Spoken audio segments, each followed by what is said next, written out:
নলবাৰীত এগৰাকী বুঢ়ী মানুহ ৰেলৱে পুলিচে উদ্ধাৰ কৰিছিল। একদম অলপ বুঢ়ী এবাৰ, আৰু সোধপোছ কৰিলে ভালকৈ কথা ক'ব পৰা নাই।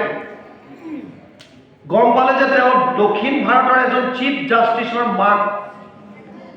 নিজৰ পিতেকে আহি পেলাই দক্ষিণ ভাৰতৰ পৰা নলবাৰী ৰেলৱে ষ্টেচনত এৰি থৈ গৈছে মাকক। এতিয়া আপোনালোকে কওক, তেওঁ চিফ জাষ্টিছ হ'বৰ কাৰণে ডিগ্ৰী কিমান লাগিব?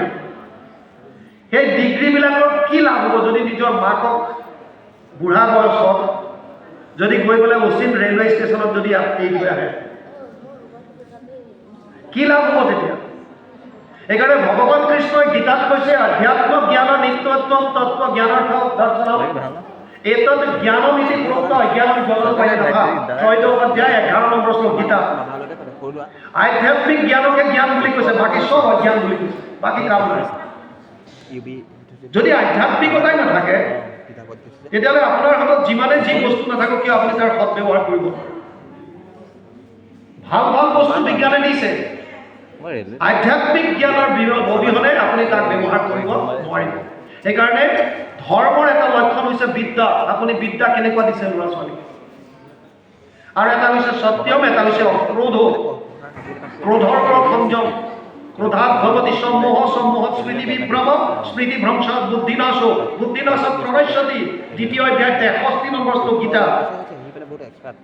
অৰ্জুনক কৈছে, হে অৰ্জুন, ক্ৰোধৰ পৰা অজ্ঞানতা আহে, অজ্ঞানতা হ'লে স্মৃতি হ্ৰাস পায়, স্মৃতি হ্ৰাস হ'লে বুদ্ধি নষ্ট হয়, বুদ্ধি নষ্ট হ'লে এজন মানুহ যিমানে ওপৰত নাথাকক কিয় তললৈ পৰি যাব, নাশ হৈ যাব। আৰু ক্ৰোধৰ ওপৰত আমাৰ সংযম নাই। অকণমান কোনোবাই কিবা এটা ক'লে পটককৈ কোনটো থাকে, সহনশীলতা গুণটো নাই। সেইকাৰণে এতিয়া আপোনালোকে কওক, যিকোনো সম্প্ৰদায়ৰে নহওক এই 10টা লক্ষণ কাক নাথাকে? যদি প্ৰত্যেকৰে 10টা লক্ষণ থাকে তেতিয়া এইটো এটা মানৱ ধৰ্ম, সুন্দৰ। সেইকাৰণে কেৱল নীতি নিয়মতে আমি গুৰুত্ব নিদি বাকী আমাৰ আচৰণত আমি শিকি লৈছোঁ। নীতি নিয়মখিনি কিহৰ কাৰণে লাগে? এটা কাম নিৰ্দিষ্ট সময়ত 21 দিনলৈ যদি আপুনি কৰি থাকে কি অভ্যাসলৈ ৰূপান্তৰিত হ'ব।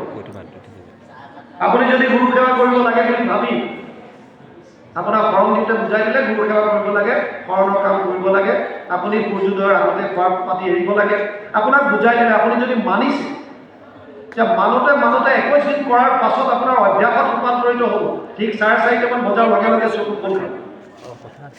আপুনি উঠি পেলাই যদি ফুৰিবলৈ গৈছে, ফুৰিবলৈ গ'ল, আপোনাক ফুৰি আহিলে, আহি স্নান আদি কৰি গুৰু সেৱা কৰিলে, এই নিয়মখিনি যে কৰিছে, কৰোঁতে কৰোঁতে কৰোঁতে কৰোঁতে শুনোতে শুনোতে শুনোতে শুনোতে মনৰ ভিতৰত যিমান মলিনতা আছে মলিনতাবিলাক আঁতৰ হৈ যাব।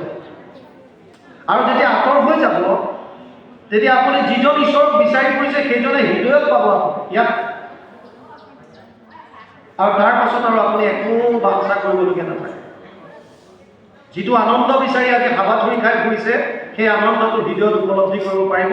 আৰু যিটো এবাৰ আনন্দ উপলব্ধি কৰিব পাৰিলে তাৰ পাছত আপোনাৰ জীৱনলৈ যেনেকুৱাই বাহ্যিক ধুমুহা নাহক কিয় আপোনাৰ ভিতৰত স্পৰ্শ কৰিব নোৱাৰে। এই আনন্দ সদায় আপুনি উপলব্ধি কৰিব পাৰে। সেইকাৰণে ইয়াত তলাতে কৈছে, মনুষ্য জনমে ধৰ্ম অৰ্থ কাম মুখ্যকো পাৰে দিবা। যদি কোনোবা এজন সততাত থাকি যদি অৰ্থ উপাৰ্জন কৰিছে তেতিয়াহ'লে কোনো আপত্তি নাই। কোনেও কোৱা নাই যে ভকতে ধন টকা পইচা ঘটিব নোৱাৰে, ক'তো লিখা নাই। কিন্তু সততাৰ মাজে এই অৰ্থৰ মাজেৰে যদি আপুনি কামনা বাসনা পূৰ্ণ কৰিছে তাকো শাস্ত্ৰসন্মত। শাস্ত্ৰসন্মত গীতাত কৈছে, ধৰ্ম অবিৰুদ্ধ কামোস্মি ভৰতৰ্ষভ। 7ম অধ্যায়ত কৈছে, মই ধৰ্ম অবিৰুদ্ধ কামনাও মই, শাস্ত্ৰসন্মত কামনাবিলাক মই।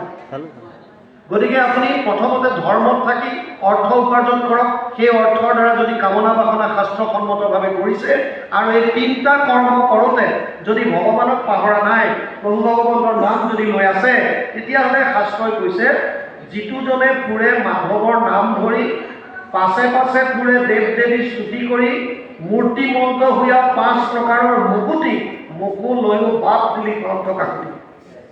কপিল প্ৰভুৱে যি 5টা মূৰ্তিৰ কথা দেৱকীক কৈছিল, এই 5 ধৰণৰ মূৰ্তি মূৰ্তিমন্ত হৈ আপোনাৰ পিছত ঘূৰিব মোক লগ। আৰু আপুনি তেতিয়া ক'ব যে তোক নালাগে, মোক কেৱল ভক্তি লাগে, বছ। এইটোৱে মাধৱ পুৰুষে দেখিছে। ভক্তিৰ অৱস্থা